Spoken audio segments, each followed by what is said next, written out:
Your dream vacation to Bali starts from rupees 22,999 only with GT Holiday. ஒருத்தர் 40 வருஷமாக கட்சி ஆரம்பிக்க போகிறேன்னு சொல்லிட்டு எல்லா ரசிகர்களும் வந்து இன்றைக்கி தாத்தாவாயிட்டாங்க. அவரும் ஓரமாக போயிட்டு இமயமலைக்கு போயிட்டு அங்கே அம்பானி வீட்டில் டான்ஸ் ஆடிக்கிட்டு அப்படியே ஒரு பொழுதை போய்கிட்டு இருக்காரு. அந்த மாதிரி இவரும் கிட்டத்தட்ட 2009 வந்து இந்த விஜய் மக்கள் இயக்கத்தை போய் புதுக்கோட்டையில் தொடங்குறார். அன்னையிலேருந்து இன்னைய வரைக்கும் அவர் முடிவெடுக்கிறதுக்கே 15 வருஷம் ஆயிடுச்சு. தமிழ்நாட்டில் மட்டும் இல்லாமல் கேரளாவில் வந்து ஒரு மிகப்பெரிய வரவேற்பு இருக்குது விஜய்க்கு. அதுக்காக கேரளாவில் போய் அவர் கட்சி ஆரம்பிப்பாரான்னு கேட்டிங்களா, அங்கெல்லாம் பருப்பு வேகாது. அங்கே பல பேர் வந்து எவ்வளோ பெரிய சூப்பர் ஸ்டாராக இருந்தாலும் அரசியலேருந்து ஓரம் கட்டி ஒதுங்கி தான் நிற்பாங்க. என்னை பொறுத்த வரைக்கும் ஜெயலலிதாவுக்கே நான் தனியான ஒரு விமர்சனம் வச்சுருக்கேன். எம்ஜிஆர் என்ற மனிதர் இல்லை என்று சொன்னால் ஜெயலலிதா என்ற அரசியல்வாதி கிடையாது. அதுக்கு பின்னாடி அவங்க வந்த பிற்பாடு வீர பெண்மணி, அந்த பெண்மணி, இந்த பெண்மணி அதிமுககாரங்க பேசிக்கலாம். அந்த கோட்டு படத்தில் ஒரு பாட்டு வரும் பாருங்கள். இப்படி குனிஞ்சு நிமிந்தும் வந்து நிமிந்தும் பார்க்காம குனிஞ்சும் பார்க்காம நேராகவும் நிற்காம வளைஞ்சி நெளிஞ்சு ஒரு ஆட்டம் ஆடுறாரு. கட்சி அந்த மாதிரி ஆயிரும். இந்த மாநாட்டுக்கு திமுக அரசு பர்மிஷன் தரல, குறிப்பாக பாஜக சொல்லுது, பாஜக தலைவர்கள் எல்லாம் சொல்கிறாங்க. பாரதிய ஜனதாவுடைய 24 மணி நேர வேலையே எரியர் வீட்டில் கொல்லி பிடுங்கிறது. ஒரே ஒரு பாதுகாப்பு குளறுபடி வந்தாலும் கூட விஜய்க்கு வந்து பழி வரணுன்றதுக்காக இவங்க வேணுனே பண்ணிட்டான்ட்டு இவனே மாற்றி பேசுவான். அப்போ அது எல்லாமே அவங்க பார்க்கணும். கொள்கைகளில் உறுதியாக, கோட்பாடுகளில் உறுதியாக, சித்தாந்தத்தில் உறுதியாக, தத்துவத்தில் உறுதியாக எதுவாக இருந்தாலும் அது தானே வளரும். அப்படி தானே வளர்வதற்குண்டான முன்னேற்பாடுகளையும் முயற்சிகளையும் விஜய் செய்வார் என்று சொன்னால் அது தமிழக வெற்றி கழகமாக மாறும். அல்லது இந்த மாதிரி போகிறவங்க வரவங்கெல்லாம் தூண்டி விடுறது, சீண்டி விடுறதுக்கெல்லாம் அவர் ஆட்படுவார் என்று சொன்னால் அது தமிழக வெற்றி கழகமாக மாறுவதற்கும் உண்டான வாய்ப்புகள் இருக்குது.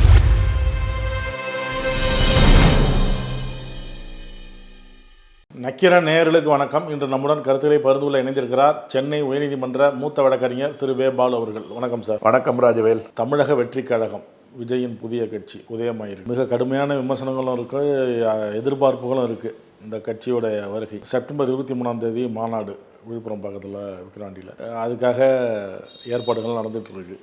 மிக எதிர்பார்ப்போடு இருக்கிறாங்க. இந்த எதிர்பார்ப்புகளை நிறைவேற்ற மாதிரி இருக்குமா? அதாவது பொதுவாக சினிமா நடிகர்கள் பற்றினா அதிகமாக நேரத்தை வீணடிக்கிற பழக்கம் எனக்கு கிடையாது சின்ன வயசுலேருந்தே.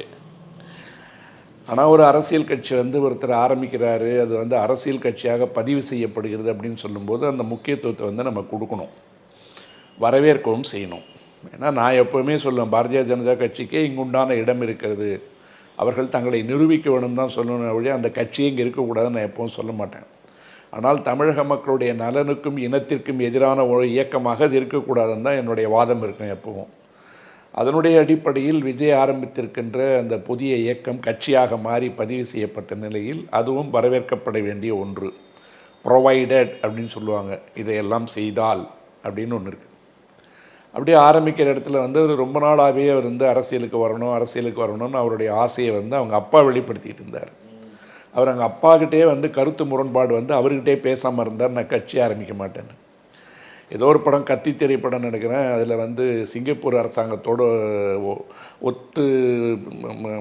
ஒப்பீடு செய்து ஒரு வசனம் வந்தது. வசனம் வந்த உடனே விஜய் வந்து அரசியல் ரீதியாக தாக்கப்பட்டதோடு மட்டுமில்லாமல் மத ரீதியாக தாக்கப்பட்டார். அப்போ வந்து ஹெச் ராஜா போன்றவர்கள்லாம் வந்து அவர் என்ன ஜோசப் விஜய் தானே, என்ன விஜய், அவருக்கு வந்து அரசை பற்றி என்ன தெரியும், காப்பீடு கழகத்தை பற்றி என்ன தெரியும், இந்த மாதிரிலாம் வந்து மிக மோசமாக ஒன்றிய அரசை ஆண்டு கொண்டிருக்கின்ற பாரதிய ஜனதா கட்சியினால் மிக மோசமாக விமர்சிக்கப்பட்டது. அந்த நேரத்தில் வந்து அவருடைய லெட்டர் பேடே வந்து அவர் ஜோசப் விஜய்ன்னு போட்டு ஆமாம் என்னுடைய மதத்திற்கும் இதற்கும் என்ன சம்பந்தம் என்ற அந்த தைரியம் வந்து தேவையானது.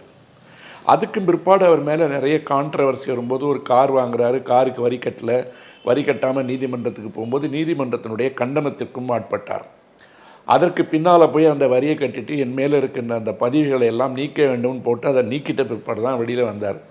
திரைப்பட நடிகர்னால் அங்கே ஒன்றும் உங்களுக்கு எந்த விதமான விதிவிலக்கும் இல்லை, நீங்களும் எல்லாவற்றிற்கும் உட்பட்டவர் என்று நீதிமன்றத்தினுடைய தீர்ப்பினால் கண்டிக்கப்பட்டவர் விஜய்.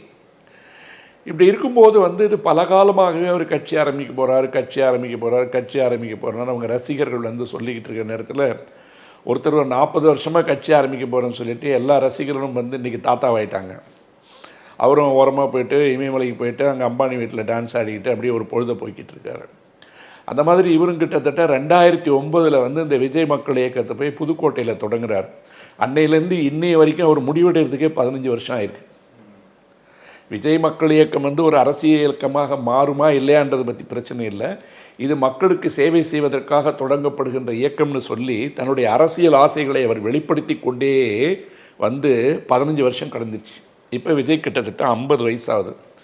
இந்த 50 வயசில் எல்லாரும் செய்கிறது தான் அது. இனிமேல் வந்து என்ன படம் வந்து ஓடுமா ஓடாதான்னு ஒரு நல்ல மார்க்கெட் இருக்கிற நடிகர்.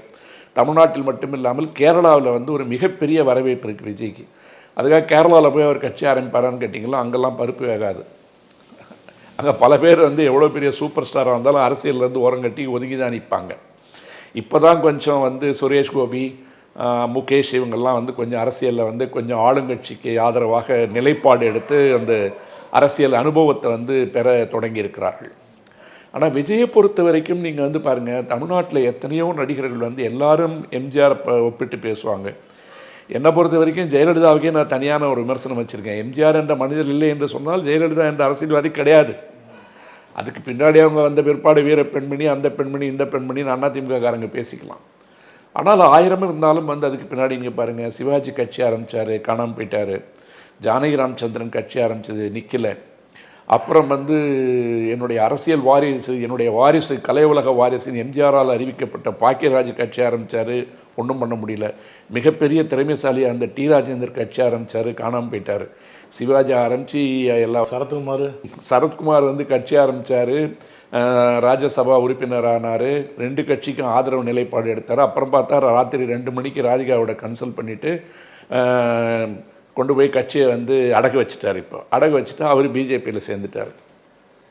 அது வந்து அவருடைய நிலைப்பாடு. அது கார்த்திக் ஆரம்பித்தார். இன்னும் வரிசை சொல்லிகிட்டே போகலாம். டி ராஜேந்திரன்லாம் சொன்னதுக்கு காரணம் வந்து ஓரளவுக்கு திறமைசாலிகளாக இருந்தவர்கள். அவங்களே வந்து எல்லா கட்சியும் வந்து முடியாத நேரத்தில் பக்கத்து மாநிலத்துக்கு நீங்கள் போனீங்கன்னா என்டிஆர் வந்து ஒரு குறிப்பிட்ட காலத்துக்குள்ளே வந்து வெற்றி முரசு கொண்டார். சிரஞ்சீவி கட்சி ஆரம்பித்து தோற்று போயிட்டார். அப்புறம் கட்சியை கொண்டு போய் வேறு ஒரு கட்சியில் இது கூட சேர்த்து பிரஜாராஜ்யத்தை வந்து இணைச்சி இன்றைக்கி வந்து அரசியல் வேணான்ற ஒதுங்கின இடத்துல ஜனசேனா கட்சி அப்படின்னு ஒரு கட்சியை ஆரம்பித்து அவருடைய தம்பி பவன் கல்யாண் வந்து இன்றைக்கி கிட்டத்தட்ட ஒரு 21 சட்டமன்ற உறுப்பினர்களோட துணை முதல்வராக வந்துட்டார் ஆந்திராவில். ஸோ இப்படி சுற்றி இருக்கிற இடங்களில் பார்க்கும்போது நீங்கள் கன்னடத்துக்கு போனீங்கன்னா ராஜ்குமார் வந்து பெருசாக அரசியலுக்கு வரல. ஆனால் அங்கேயும் வந்து அரசியல் ஆசை உள்ள நடிகர்கள் எல்லாரும் வந்துகிட்டு இருக்காங்க, போயிட்டுருக்காங்க. அகில இந்திய அளவில் நம்ம நிறைய பேசியிருக்கோம். அமிதாப் பச்சன் குடும்பத்திலேருந்து மும்பையில் இருக்கிற நடிகர்கள் வரைக்கும் எல்லோரும், ஹேமமாலினி ஆரம்பித்து ஸ்மிருதி இரானி வரைக்கும் பேசிட்டோம். இந்த திரைத்துறையினுடைய ஆதிக்கம் வந்து அரசியலுக்கு எப்படி வருகிறது என்று கேட்டால் இவர்கள் அவர்களுக்கு தேவை, அவர்களுக்கும் அது தேவை. ஒரு அரசியல் கட்சியாக அதை ஆரம்பிக்கும் போது உங்களுக்கு உண்டான பாதுகாப்பெல்லாம் அவங்க ரெடி பண்ணிக்கிறாங்க. இப்போ கேரள திரையுலகத்திலே நடக்கிற இவ்வளோ விஷயங்களுக்கு அவங்க எல்லாத்துக்கிட்டையும் ஒரு கட்சி இருந்துச்சுங்க கிட்ட போக மாட்டாங்க. இங்கே ஒரு கட்சி தலைவர் மேலே ஒரு அம்மா வந்து கிட்டத்தட்ட ஒரு 10 வருஷமாக பேசிக்கிட்டு இருக்கு. அந்த அரசியல் கட்சி ஒன்று இருக்கிறதால தான் காப்பாற்றிக்கிட்டு இருக்கு. அப்படி இருக்கின்ற ஒரு சூழ்நிலையில் இவர் வந்து ஒரு புதிய அரசியல் கட்சியாக வராரு. வரும்போது அதனுடைய நோக்கம் என்னன்னு சொல்லலை, அதுக்குண்டான ஒரு தெளிவான எதிர்க்கான்னு பார்க்கல, வரக்கூடாதுன்னு நம்மளை சொல்லலை. ஆனால் இவர் வந்து வருவதனுடைய நோக்கம் என்ன அப்படின்றதுக்கு ஒரு பின்னணி இருக்கிற மாதிரி தெரியுது. ஏன்னா ஒரு அரசியல் கட்சி நீங்கள் ஆரம்பிக்கிறீங்கன்னா அதுக்கு வந்து ஒரு அடிப்படை அமைப்பு தேவை இல்லையா? இல்லை, ஒரு ஃபவுண்டேஷன். விஜயகாந்தோட காலகட்டம் வேறு. விஜயகாந்த் வந்து எப்படின்னு கேட்டிங்கன்னா அவர் ஒரு அரசியல் கட்சியாக வந்து 20-30 எம்எல்ஏக்கள் வந்து எதிர்கட்சியாக உட்காந்து ஆனானப்பட்ட ஜெயலலிதாவே வந்து அவர் எதிர்த்து நின்றவர். இவருக்கு என்னாச்சு, ஒரு படம் ரிலீஸ் ஆகலன்னு இவங்க அப்பா போய் ஊட்டியில் எங்கே உட்கார வச்சுருந்தாங்க? ஊட்டியில் அவர் அவங்க அப்பா வெளியிலே உட்கார வச்சு அனுப்பிச்சிட்டாங்களா இல்லையா? அந்த அம்மா வந்த பிற்பாடு ஒரு தேர்தல் பிரச்சாரத்துக்கும் போனார் அந்த கட்சிக்கு ஆதரவாக. அந்த மாதிரி ஜெயலலிதாவால் மிரட்டப்பட்ட போது அடங்கி வந்தவர் தான் நம்ம விஜய். இவங்க பொதுவாக என்ன சொல்கிறாங்க, இப்போ ஒரு எதிர்பார்ப்பு என்னன்னு கேட்டிங்கன்னா, திமுக என்பது ஒரு அசைக்க முடியாத சக்தியாக இருக்கின்றது வந்து யாரும் மறுக்க முடியாத ஒரு உண்மை. சும்மா பேசுவாங்க, பிஜேபி வந்து நாங்கள் 18% வந்துட்டுன்னு சொன்னால் எத்தனை கட்சியோடு சேர்ந்து நீங்கள் இவ்வளோ சதவீதம் வாங்கினீங்க கேட்டிங்கன்னா திமுக தனியாக நினைச்சான்னு கேட்பான். அதிமுக வந்து 1000 தான் இருந்தால் கூட 66-67 எம்எல்ஏ வச்சுட்டு இருக்கிற ஒரு பிரதான எதிர்கட்சி. அந்த கட்சியை நாங்கள் சிதைச்சிட்டோம், உடைச்சிட்டோம், காணாமல் பண்ணிட்டோம், கரைச்சிட்டோம்னு சொல்லி தான் இன்றைக்கி ஒன்றிய அரசு பேசிகிட்டு இருக்கு. இப்படிப்பட்ட ஒரு நிலையில் அவங்க என்ன பார்க்குறாங்கன்னு கேட்டிங்கன்னா, கிட்டத்தட்ட 7-8 முறை தமிழ்நாட்டிற்கு வந்து மோடியால் தமிழ்நாட்டில் ஒன்றும் அசைக்க முடியவில்லை, காவி கட்சியால் உள்ளே இங்கே காலூன்ற முடியவில்லை. 1000 தான் பேசி கொண்டிருந்தாலும் ஒரு குறிப்பிட்ட சதவீதம் வளர்ந்திருக்கிறதை ஒழிய அந்த கட்சி ஒரு இடத்திற்கு வருவதற்கு இன்னும் பல காலம் பிடிக்கும். அதற்கு காலை வாருவதற்கு தமிழிசை போன்றவர்கள் 24 மணி நேரமும் காத்து கொண்டிருக்கிறார்கள். இப்படிப்பட்ட ஒரு சூழலில் அவரும் வந்து கிளம்பி லண்டன் போயிட்டார். இங்கே வந்து கொஞ்சம் நெஞ்சம் இருக்கிறது ஏற்கனவே கெடுத்து வச்ச எச்ராஜா தலைமையில் வச்சுருக்கிறதால இந்த ஓட்டவையை மறுபடியும் உளர ஆரம்பிச்சிருக்கு. இப்போ அவங்களுடைய விஷயங்கள்லாம் என்னென்னு கேட்டிங்கன்னா, இந்த திமுக கூட்டணியுடைய வாக்கு சதவீதத்தை எப்படி குறைக்கிறது, அதை குறைக்கிறதுக்கு யாரெல்லாம் வந்து பயனாளியாக வருவாங்க அப்படின்னு பார்த்தா பாட்டாளி மக்கள் கட்சி ஒன்று இருக்குது. விடுதலை சிறுத்தைகளை அங்கேருந்து உடைச்சிட முடியுமான்ட்டு ஒரு அரசியல் வியூகம் இருக்குது. பாட்டாளி மக்கள் கட்சி, அப்புறம் கொங்கு மண்டலத்தில் இருக்க அந்த கட்சிகள், இவங்க எல்லாத்தையும் பிரித்து போட்டு ஒரு அலையன்ஸை வந்து ஃபார்ம் பண்ணும்போது திமுகவினுடைய வாக்கு சதவீதத்தை எந்த அளவிற்கு குறைக்கிறோமோ அந்த அளவிற்கு வெற்றி வீதத்தை குறைக்கணுன்றது தான் இப்போ இருக்கிற அட்டெம்ப்ட். இந்த அட்டெம்ப்ட் வந்து எல்லா மாநிலங்கள்லேயும் வந்து புதுசாக ஒரு கட்சி உருவாக்குறது, இருக்கிற கட்சியை உடைக்கிறது, குடும்பத்தில் உள்ள பொந்து குழப்பம் உண்டு பண்ணுறது அப்படிலாம் இருந்தப்போ இவ்வளவு கேவலமாக பாரதிய ஜனதாவினால் விமர்சிக்கப்பட்ட விஜய்க்கு தமிழிசை வந்து ஆதரவு கொடுக்குறாங்கன்றது நீங்கள் பார்க்கணும். தமிழிசைக்கே இன்றைக்கி சேர்ன்றதுக்கு ஆள் இல்லை பிஜேபியில். அவங்க வந்து உடனே விஜய்க்கு வந்து அவர் மாநாடு நடத்துறதுக்கு உண்டான இடம் கொடுக்காம வந்து இவங்க வந்து இழுத்தடிக்கிறாங்க. அந்த அம்மா வாலண்டியராக வண்டியில் ஏறது காரணம் என்னன்னு கேட்டிங்கன்னா, நானும் இங்கே இருக்கிறேன், ஒருவேளை அங்கே இல்லைன்னா நான் இங்கே வர ஏதாவது கொஞ்சம் துண்டு போடுறாங்களா என்னன்னு எனக்கு தெரியல. இப்படியெல்லாம் வந்து விஜய் வந்து வருகின்ற பொழுது அவர் வந்து ஒரு அரசியல் இயக்கமாக நிற்பாரா நிலைப்பாரா அப்படின்னு ஒரு கேள்வி இருக்குது. அப்போ திமுகவினுடைய வாக்கு விகிதத்தை குறைப்பதற்கு ஒரு பக்கம் சீமான் வந்து எத்தனை பர்சன்டேஜ் குறைப்பார், விஜய் வந்து அதில் எவ்வளோ டென் பண்ணுவார், அல்லது நாளைக்கு ஸ்டாலினுக்கு அடுத்தது உதயநிதி ஒரு தலைவராக உருவாக்கப்படுகிறார், அந்த உதயநிதிக்கு போட்டியாக விஜயை கொண்டு வந்து நிறுத்தி உதயநிதிக்கு செக் வைக்கிறாங்களான்றது ஒன்று இருக்குது. இது இப்படி பல வியூகங்கள் வந்து பார்க்கும்போது உதயநிதியும் சினிமாவில் தானே நடித்தார், அவர் என்ன சாதனை பண்ணிட்டார் அப்படின்னு கேட்கும்போது அவர் ஒரு அரசியல் கட்சியில் சின்ன பிள்ளையிலேருந்து வளர்ந்து வந்துட்டு இருக்காரு. இப்போ இவர் புதுசாக வரார். அப்போது என்ன ஆகும் அப்படின்னு நீங்கள் கேட்டிங்கன்னா, ஆரம்பித்த உடனே பல குழப்பம் வந்துருச்சு. கொடியை அறிமுகப்படுத்துகிற அன்றைக்கே குழப்பம் வந்துருச்சு. அதாவது 2009ன்னு நான் சொன்னேன், அதுக்கு பிற்பாடு 2015, அப்புறம் உள்ளாட்சி தேர்தலில் போய் கிட்டத்தட்ட ஒரு 100-110 பேர் வந்து வென்று வருகிறார்கள் விஜயனுடைய இயக்கத்திலேருந்து வந்தவங்க. அன்றைக்கி அது அரசியல் கட்சி இல்லை. ஏன்னா இவர் பிப்ரவரி 2024 தான் அந்த கட்சியை வந்து பதிவு பண்ணார். பதிவு பண்ண பிற்பாடு இன்றைக்கு எந்த விதமான ஒரு போராட்டத்திலும் ஈடுபடாமல், எதிலும் தன்னுடைய ஈடுபாட்டை காட்டிக்கொள்ளாமல், இந்த நீட்டு வந்தப்போ கொஞ்சம் எதிர்த்து பேசினார். சிஏஏ சட்டத்துக்கு எதிர்த்து வந்து ஒரு அறிக்கை விட்டார். இது தவிர தமிழக மக்களினுடைய நலனிற்காக, தமிழக மக்களுடைய வாழ்வாதாரம் குறித்து எந்த விதமான போராட்டமும் இவர் செய்திருக்கிறார் என்றால் இது வரைக்கும் ஒன்றும் இல்லை. அப்போ எந்த விதமான பின்னணி இல்லாமல் இப்போ அவருக்கு கோட்டு படம் ரிலீஸ் ஆகிருக்குல்ல, அந்த கோட்டு படத்தில் ஒரு பாட்டு வரும் பாருங்கள், இப்படி குனிஞ்சு நிமிந்தும் பார்க்காம குனிஞ்சும் பார்க்காம நேராகவும் நிற்காம நெளிஞ்சு ஒரு ஆட்டம் ஆடுறாரு. கட்சி அந்த மாதிரி ஆயிரும்னா இது என்னன்னு தெரிஞ்சுக்கிறதுக்கே வந்து அவர் தான் தன்னிலை விளக்கம் கொடுக்கணும். அப்போது நம்ம டிஸ்கரேஜ் பண்ணுறது நம்முடைய நோக்கம் இல்லை. இப்போ இவ்வளோ பின்னணியில் நீங்கள் உலக அளவில் பார்த்தீங்கன்னாலும் என்ன கொள்கை என்ன செய்ய போகிறோங்கிறத வந்து மாநாட்டில் அறிவிக்கிறதா சொல்லியிருக்காங்க. இப்போது 2026 தேர்தல் வருது. 2024 கடைசி பகுதிக்கு வந்துட்டோம். ஒரு வருஷம்தான் இருக்குது. இந்த ஒரு வருஷத்தில் உங்களுக்கு எப்படியே 2026 மே மாதத்துக்குள்ளார தேர்தல் வந்துடும். 17 மாதத்துக்குள்ளே ஒரு கட்சியை ஆரம்பித்து நீங்கள் அமைப்பு ரீதியாக அதை கொண்டு வந்து தேர்தலில் வந்து நான் வந்து ஒரு மிகப்பெரிய கணிசமான வெற்றியை பெறுவேன் என்று சொல்வதற்கு நீங்கள் என்டிஆர் அல்ல. அந்த காலகட்டம் வேறு, மக்களுடைய எதிர்பார்ப்பு வேறு. இப்போ விஜய்க்கு வந்து மிகப்பெரிய ரசிகர்கள் அவங்க எதிர்பார்க்குறது என்னன்னு கேட்டிங்கன்னா, இளைஞர்கள், கல்லூரி மாணவர்கள், மாணவிகள், முதல் தடவையாக வாக்களிப்பவர்கள், இப்படி தான் இருக்கிறாங்க. இப்படி இருக்கிறவங்க எல்லாருமே வந்து ஓட்டு போட்டுருவாங்களான்னு கேட்டால் அதை நம்பி தான் சீமான் உட்காந்துருக்காரு. இப்போ யாரை பிரிக்க போகிறாங்க? இவங்க 2 பேரும் கூட்டணி சேர போகிறாங்களான்னு ஒரு எதிர்பார்ப்பு ஒன்று பேசிகிட்டு இருக்காங்க. அவர் கூப்பிட்டார் இவர் போல, இவர் கூப்பிட்டார் அவர் போலன்னு சொன்னாலும் சீமான் தொடர்ந்து சொல்லிட்டு இருக்கார், நான் யாரோட கூட்டணி வைக்க மாட்டேன். முதல் தலைமுறை வாக்காளர்களையும் விஜய் குறி வச்சிருக்கிறாரு அப்படிங்கிறாங்களே, அது வந்து இந்த ஒவ்வொரு தொகுதிக்கும் இந்த முதல் மார்க் எடுத்தவங்க அந்த மாதிரி தேர்வு செஞ்சு இந்த மாதிரி உதவிகள்லாம் செஞ்சு அதெல்லாம் தேர்வு. நான் என்ன சொல்கிறேன், எம்ஜிஆர் வந்து மழை கோட்டும் சைக்கிள் ரிக்ஷாவும் கொடுத்த காலம்லாம் மலையேறி போச்சு. இப்போல்லாம் வாங்கி இந்த பாக்கெட்டில் வாங்கிட்டு அந்த பாக்கெட்டில் ஓட்டு போடுறான், இந்த பாக்கெட்டில் காசை வச்சுட்டு அந்த கட்சிக்கு ஓட்டு போடுறான். இப்போது நான் என்ன சொல்கிறேன், அதிமுகவே 2 கோடி வாக்காளர்கள் வந்து எங்ககிட்ட உறுப்பினர்கள் இருக்காங்கன்னு சொல்கிறாங்கல்ல, அந்த கட்சிக்கு மிகப்பெரிய பலம் உள்ள கட்சி ஏரியா அது கொங்கு மண்டலம் சொல்கிறாங்க. கொங்கு மண்டலத்தை திமுக இவ்வளோ பெரிய வெற்றியாக வந்தது, காசு கொடுத்துட்டான்னு சொல்லுவீங்க. காசு வாங்கிட்டு ஓட்டு போட்டான்னா அப்போ அவன் தொண்டன் கிடையாதுல்ல. தொண்டர்கள் என்னைக்காவது வேறு கட்சிக்கு ஓட்டு போடுவானா? போட மாட்டான்ல. அப்போது திமுக வந்து காசு கொடுத்து ஓட்டை வாங்கிடுச்சின்னு சொன்னால், காசு கொடுத்து ஓட்டு போட்டாங்கன்னு சொன்னால் 1-2 கோடி தொண்டர்கள் இல்லைன்னு அர்த்தம். இதுதான் யதார்த்தம். அது விஜய்க்கும் பொருந்தும்.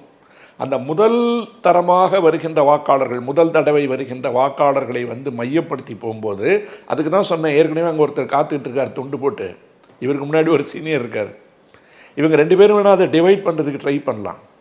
டிவைட் பண்ணாலும் கூட அது திமுகவினுடைய வாக்கு சதவீதத்தை எவ்வளோ குறைக்கும் அப்படின்றதான் வந்து இந்த உள்குத்து இருக்கு பாருங்க. விஜய்க்கு பின்னால் இருக்கின்ற சக்திகள், புரியுதுங்களா? ஏன் எந்த விதமான விமர்சனமும் இல்லாமல் மிக கேவலமாக விமர்சிக்கப்பட்ட விஜய் அவர்கள் அந்த வரவை இவர்கள் ஏன் மௌனமாகவும் மகிழ்ச்சியாகவும் எதிர்பார்த்து காத்திருக்கிறார்கள் என்பது இது திராவிட முன்னேற்ற கழகத்திற்கு வைக்கப்படுகின்ற ஒரு செக் என்பதாக ஒரு நினப்பு ஓடிட்டு இருக்கு. அது திமுக வந்து தன்னை வந்து அதுக்கு அவங்க தயார்படுத்திக்க வேண்டிய கட்டாயமும் இருக்குது. ஏன்னு கேட்டிங்கன்னா, அவங்களுக்கும் வந்து இன்னும் 1 வருஷம் 1.5 வருஷம் இருக்கும்போது ஆன்டி இன்கம்பென்சின்னு சொல்லுவாங்க. ஆளுங்கட்சிக்கு எதிரான நிலைப்பாடு கொண்ட மனநிலை என்பது தேர்தலுக்கு தேர்தல் மாறும். அந்த இடத்துல கொஞ்சம் இவங்க தளர்ந்து இருந்தாங்கன்னா இந்த டென்ட் விழும். டென்ட் விழும்போது எண்ணிக்கை குறையும். எண்ணிக்கை குறைஞ்சதுன்னா ஒருவேளை முன்ன மாதிரி கலைஞர் இருக்கிற நிலைமை இல்லை. இப்போது கூட்டணி ஆட்சி தான் வரணும்னு சொன்னால் கூட்டணி கட்சிகள் ஏறி தலைமையில் உட்காந்து. அதனால் அவருடைய விக்கிரவாண்டி மாநாட்டுக்கு வந்து ராகுல் காந்தி வரப்போகிறாரு அப்படின்னு ஒரு பட்டாசு கொளுத்தி போட்டிருக்காங்க. அது ராகுல் காந்தி என்ன முடிவு எடுக்கிறாருன்றதை நம்ம பார்த்துருக்கணும். இதெல்லாம் பொறுத்து தான் விஜய் வந்து ஒரு அரசியல் கட்சி தலைவராக பரிணமிக்கப் போகிறாரா, அல்லது அவரும் வந்து ஒன் அமாங் த என்ட்ரிஸ் என்று சொல்லப்படுகின்ற 10ஓடு 11 என்பதை அவருடைய கொள்கைகளும் கோட்பாடுகளும் அவர் என்னைக்கு வாயை திறந்து பேசுகிறாரோ அன்றைக்கி தான் வந்து அது எடுபடும். இந்த மாநாட்டுக்கு திமுக அரசு பர்மிஷன் தரல, திமுக வேணும்னே நடத்த விடாமல் பண்ணுது அப்படின்னு சில அரசியல் கட்சிகள்லாம் குற்றம் சுமத்துறாங்களே. குறிப்பாக பாஜக சொல்லுது, பாஜக தலைவர்கள் எல்லாம் சொல்கிறாங்க. ஏன் 21 கண்டிஷன் போடுறாங்க, 25 கண்டிஷன்? பாரதிய ஜனதாவுடைய 24 மணி நேர வேலையே எரியிற வீட்டில் கொல்லி பிடுங்கிறது. இன்னும் ஒரு 4 மாதம் வந்து ஆளுநர் பதவி இருக்கும்போது வந்து இங்கே பெருசாக வந்து மத்திய அமைச்சரை கறந்துடலாம், பெருசாக வந்து சாதிக்கலான்ற நினைப்பில் தான் தமிழிசை வந்து கவுந்து போச்சு.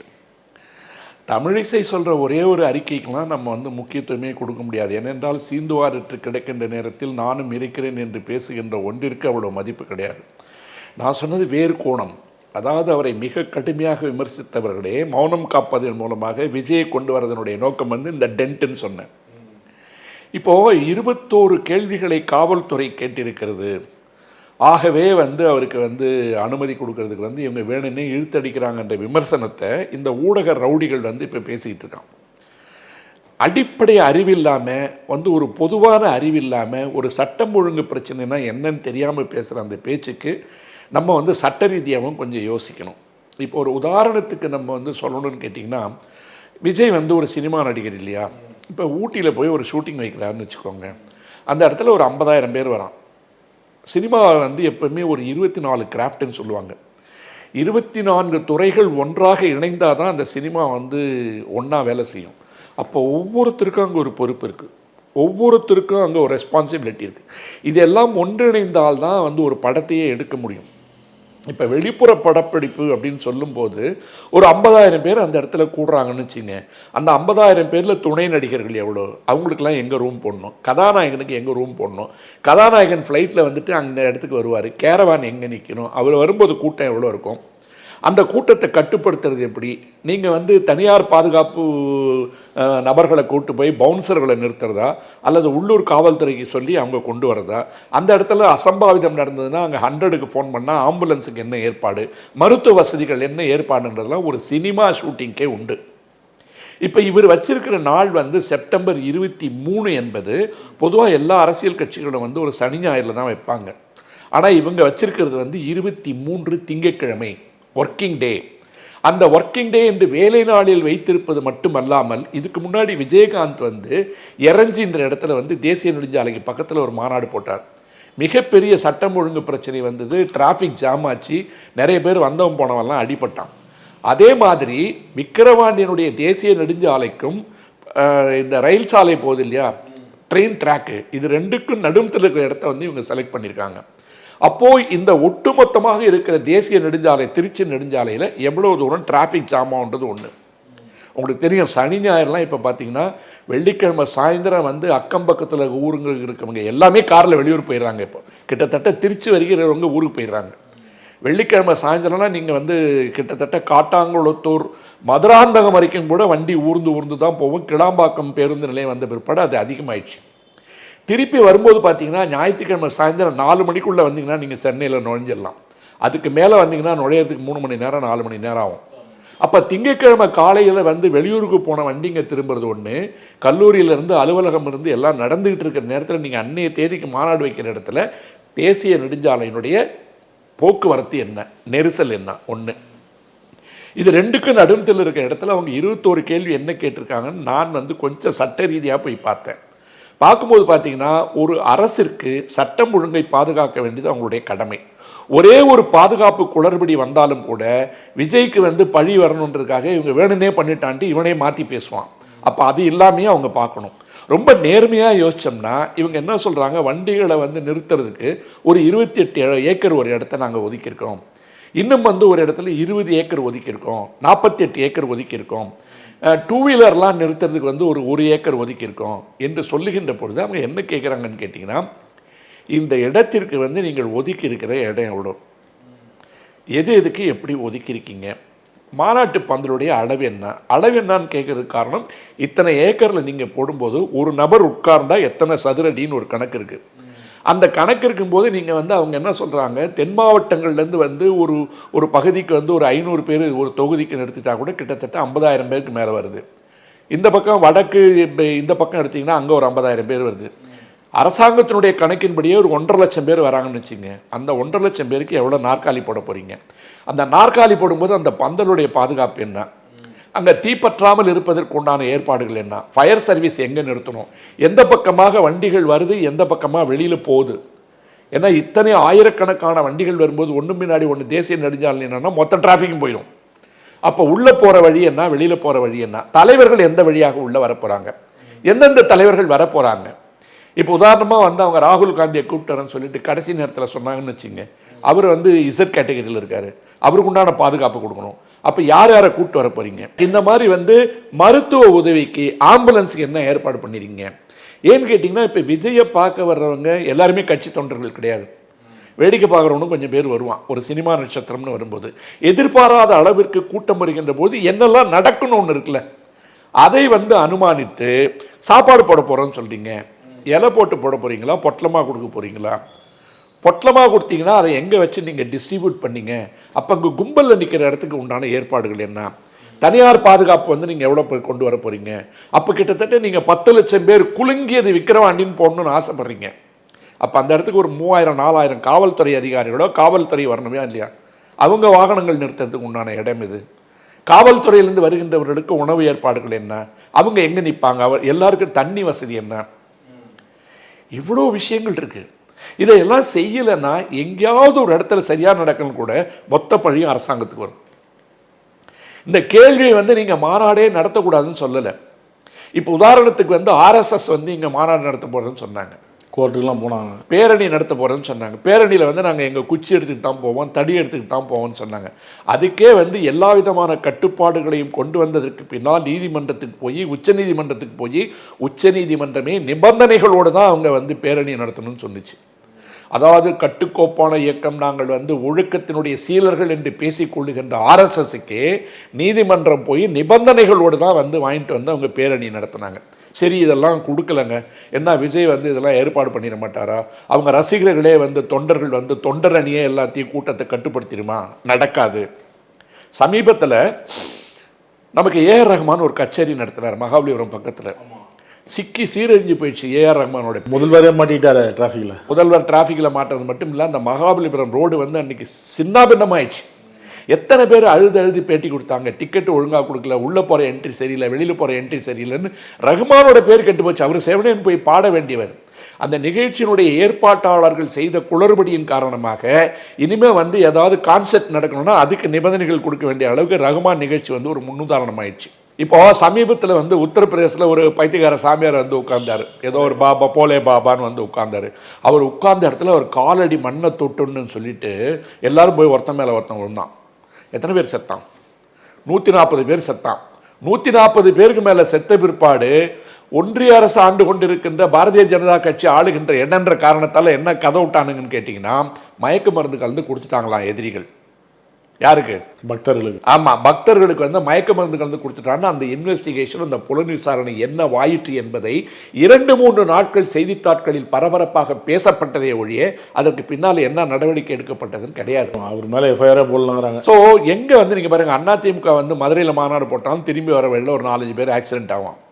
யார் போட்டாலும் அது நடக்குது. கொஞ்சம் பேர் தண்ணியை போட்டு போய் விழுந்துருவான். எல்லாமே ஒன்று அந்த கட்சியின் பேரில் வந்து போய் பழி விழும், இல்லை என்றால் அரசாங்கத்தின் பேரில் பழி விழும். ஒரு ஷூட்டிங் போகும்போதே நீங்கள் இவ்வளவு ஏற்பாடு பண்ணணும். அந்த 24 கேரட்டும் 24 கிராஃப்ட்டும் நீங்கள் போகிற இடத்துல அந்த 24 கிராஃப்ட்டுக்கு உண்டான கோஆர்டினேஷன் ஒன்று இருக்குது.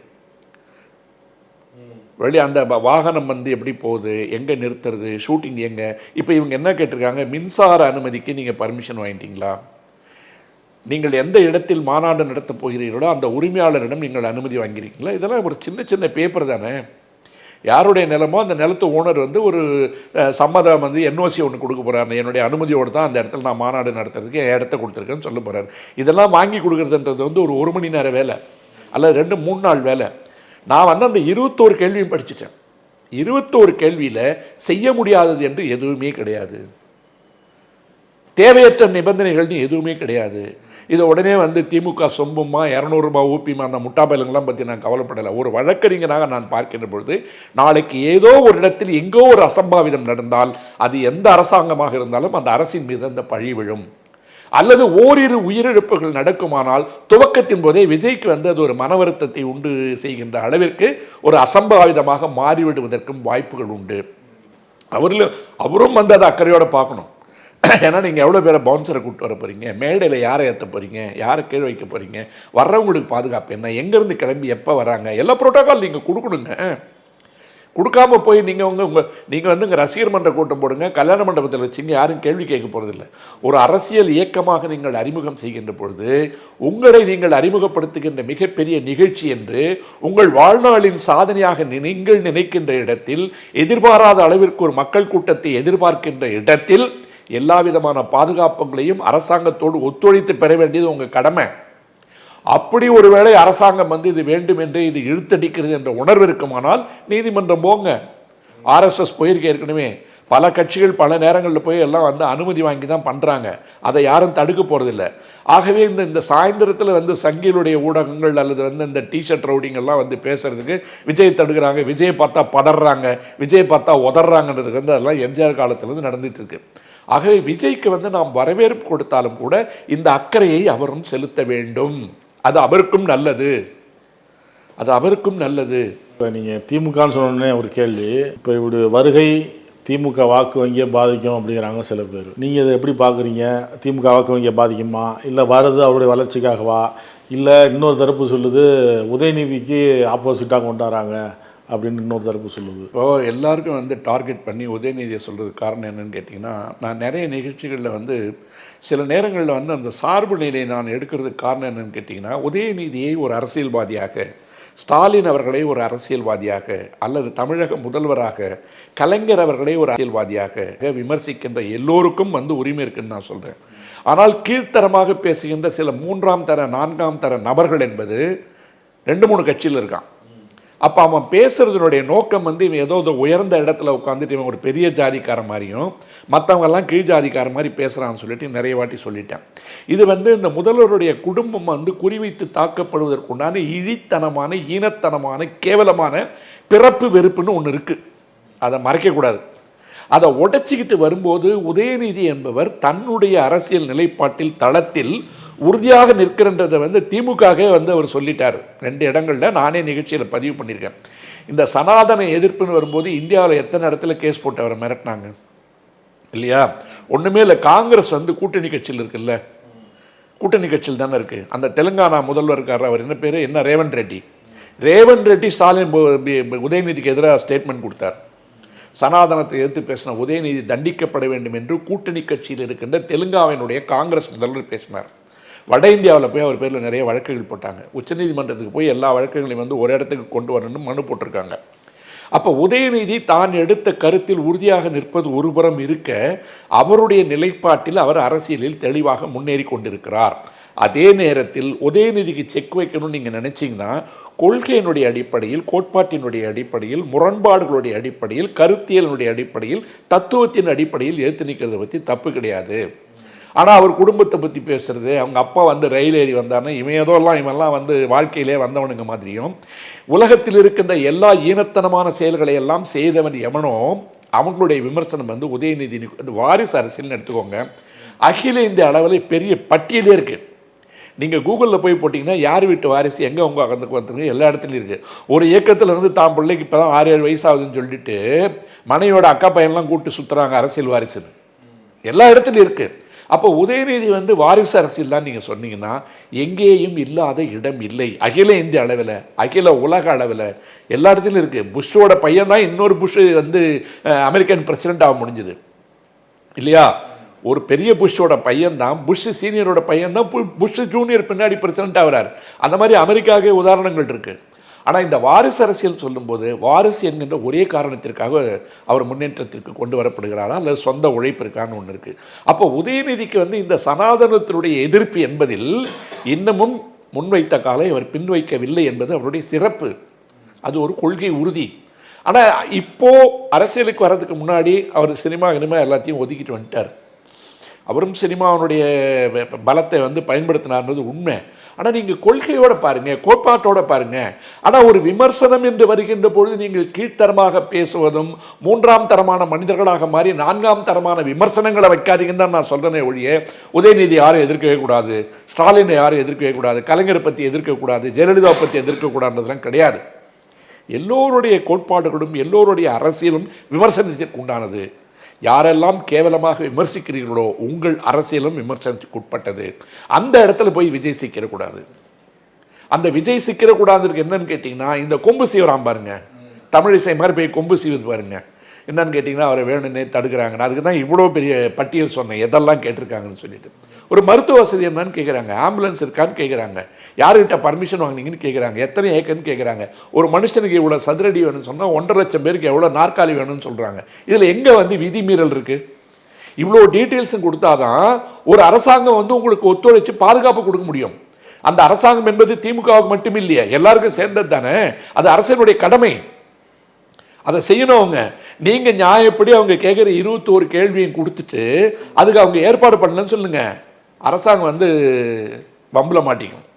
அப்போ தான் வேண்டுமென்றே அவர்கள் பழி வாங்குகிறார்கள், எங்களை பார்த்து பதறுகிறார்கள், எங்களை பார்த்து உதறுகிறார்கள்ன்றதான் கரெக்டாக இருக்கும். நல்ல வேளை விஜய் வந்து வாயை திறந்து இதை பற்றி அந்த மாதிரிலாம் எதுவும் பேசலை. அவருடைய வாயிலேருந்து எதுவும் அப்படி வரல. அவருடைய ஆட்களும் அப்படி பேசியதாக எனக்கு தெரியவில்லை. அப்படி பேசாத ஒரு சூழலில் விஜய்க்கு வந்து வக்காலத்து வாங்கிட்டு அவர் வந்து இந்த இது பண்ணி விடுறான் பாருங்க, இன்சைட் பண்ணுறதுன்னு சொல்லுவாங்க, அதை தூண்டி விடுதல். இந்த தூண்டி விடுகின்ற மனிதர்களுக்கு வந்து அவர் திரியாக மாறாமல் தன்னுடைய திரியை, தன்னுடைய வெளிச்சத்தை, தன்னுடைய வத்தி குச்சியை தான் வைத்து கொண்டு கண்ட்ரோலில் இருக்கிறது தான் அவருடைய அரசியலுக்கு முன்னாடி தான் அவருக்கு நல்லது. தமிழக வெற்றி கழகம் பேர் அறிவித்து, கொடி அறிவித்து இப்போ மாலை நடக்க போகுது அப்படின்னு கேட்டதுக்கு பல்வேறு உதாரணங்கள்லாம் சொன்னீங்க. ஏற்கனவே பல நடிகர்கள் கட்சி ஆரம்பித்து தோல்வியை சந்திச்சிருக்கிறாங்க, அதெல்லாம் சொன்னீங்க. கட்சியை கலைச்சது இதெல்லாம் சொன்னீங்க. அவரை நம்பி தான் இந்த கட்சி இருக்குது, தன்னை உருவாக்கணும், தன்னை மேலும் உருவாக்கணுங்கிற பார்வையெல்லாம் முன் வச்சிங்க. கொள்கை கோட்பாடுலாம் இதில் அறிவிக்கிறதா சொன்னாங்க, மாநாட்டில் அறிவிக்கிறதா சொன்னாங்க. பல எதிர்ப்புகள், பல விமர்சனங்கள் தொடர்ந்து வந்துக்கிட்டே இருக்குது. மாநாட்டில் என்ன கொள்கை அறிவிக்கிறாரு அப்படிங்கிறத பொறுத்து வந்து தான் பார்க்கணும். இன்னும் 2 வருஷம் தான் இருக்குது. நீங்கள் சொன்ன மாதிரி 17 மாதம் தான் இருக்குது 2026 எலெக்ஷனுக்கு. அதுக்கு இந்த நெருக்கடியில் வந்து ஒரு கட்சி ஆரம்பிக்கிறாரு. இதுக்கப்புறம் அந்த தேர்தலுக்குள்ளே எப்படி செயல்பட போகிறாரு, எப்படி தேர்தலை சந்திக்கிறாரு, எல்லாமே மிகப்பெரிய சவால் தான். பொறுத்து வந்து தான் பார்க்கணும். ஏன் நான் வந்து அவ்வளோ எச்சரிக்கையோட சொன்னேன்னா, ஒரு கொடியேற்றின அன்றைக்கே பிரச்சனை ஆரம்பிச்சிருச்சு. எங்கள் கொடி, எங்கள் கொடி இது வந்து பகுஜன் சமாஜோட அடையாளம் இருக்குன்னு ஒரு பிரச்சனை. ஆமாம் ஆமாம், காவி கலர் இருக்குது, அதனால் அவர் மேலே சந்தேகம் இருக்குன்னாங்க. அப்புறம் வந்து பார்த்திங்கன்னா இந்த நடுமத்தில் இருக்கிற பூ என்னன்னே தெரியலன்னாங்க. அப்புறம் இந்த 2 யானை வந்து எங்களுதுன்னு சொல்லி பெட்டிஷன்லாம் போயிடுச்சு எலெக்ஷன் கமிஷனுக்கு. தொடக்கமே வந்து ஒரு தொந்தரவோடு ஆரம்பிக்குது. அதனால் விஜய் என்றால் வெற்றி, அவருடைய கட்சிக்கு பேர், அதனால் வெற்றி கழகம், தமிழக வெற்றி கழகம்னு வைங்க. இதுலேயும் விஜய் இருக்குது, அதுலேயும் வெற்றி இருக்குது, ஆகவே வாகை பூ போடுங்க, வெற்றி வாகை நீங்கள் சூட போகிறீங்கன்னு சொல்லிட்டு ஒரு சில சென்டிமெண்டெல்லாம் உள்ளே கொண்டு வந்து யாரோ சில ஐடியாலாம் கொடுத்துருக்காங்க. இந்த நியூமராலஜி, நேமாலஜி, வாஸ்து இதெல்லாம் பார்த்துட்டு இருந்தால் நிறைய குழப்பி விட்ருவாங்க விஜயை. அதுக்கு தான் அந்த கொடி உதாரணம் சொன்னேன். அதனால் தொடக்கமே வந்து ஒரு தொந்தரவோடு ஆரம்பிக்கும் போது கொள்கைகளில் உறுதியாக, கோட்பாடுகளில் உறுதியாக, சித்தாந்தத்தில் உறுதியாக, தத்துவத்தில் உறுதியாக எதுவாக இருந்தாலும் அது தானே வளரும். அப்படி தானே வளர்வதற்குண்டான முன்னேற்பாடுகளையும் முயற்சிகளையும் விஜய் செய்வார் என்று சொன்னால் அது தமிழக வெற்றி கழகமாக மாறும். அல்லது இந்த மாதிரி போகிறவங்க வரவங்கெல்லாம் தூண்டி விடுறது, சீண்டி விடுறதுக்கெல்லாம் அவர் ஆட்படுவார் என்று சொன்னால் அது தமிழக வெற்றி கழகமாக மாறுவதற்கும் உண்டான வாய்ப்புகள் இருக்குது. ஏனென்றால் முன்னாடி வந்து பல வரலாறுகள் வந்து நான் அதுக்கு தான் அத்தனை பேரை சொன்ன திரைத்துறையிலேருந்து வந்து எப்படி காணாமல் போனார்கள் என்பது. ஆகவே வெற்றி தோல்வி என்பது முக்கியமல்ல. வருபவர்கள் எல்லோருமே வரவேற்கப்பட வேண்டியவர்கள். அந்த வகையில் விஜயை நாமும் சேர்ந்து வரவேற்கிறோம். ஆனால் தன்னைத்தானே அவர் நிரூபிக்க வேண்டிய கட்டாயம் அவருக்கு இருக்கிறது அரசியல் களத்தில். மாநாட்டில் என்ன பேசுகிறாருன்னு பார்த்துட்டு தேர்தலை எப்படி சந்திக்கிறாங்கிறத பார்த்து தான் நம்மளும் ஒரு முடிவுக்கு வர முடியும். கருத்துக்களை பகிர்ந்து கொண்டதற்கு நன்றி. வணக்கம். வாழ்க தமிழ்நாடு. உங்கள் நக்கீரன் இதழில் கதாசிரியர், தயாரிப்பாளர், இயக்குனர் என பன்முகம் கொண்ட திரைக்கலைஞர் VC குகநாதன் எழுதி வரும் சினிமா கொட்டகை பரபரப்புக்கு பஞ்சமில்லா தொடர். வாங்கி படியுங்கள். நக்கீரன். நக்கீரன் டிவிக்கு சப்ஸ்கிரைப் செய்யுங்கள். உங்கள் ஆதரவே எங்கள் பலம். ஆசிரியர்களுக்கு நண்பனாகவும் மாணவர்களுக்கு ஆசானாகவும் திகழும் தேர்வு வழிகாட்டி. ஒவ்வொரு பாடத்திற்கும் அனுபவமிக்க ஆசிரியர்களின் துல்லியமான தெளிவான விடைகள். CNC இருக்கு, தேர்வு பயம் எதற்கு? இது தீரன் பப்ளிஷிங் ஹவுஸ் விற்பனை வெளியீடு.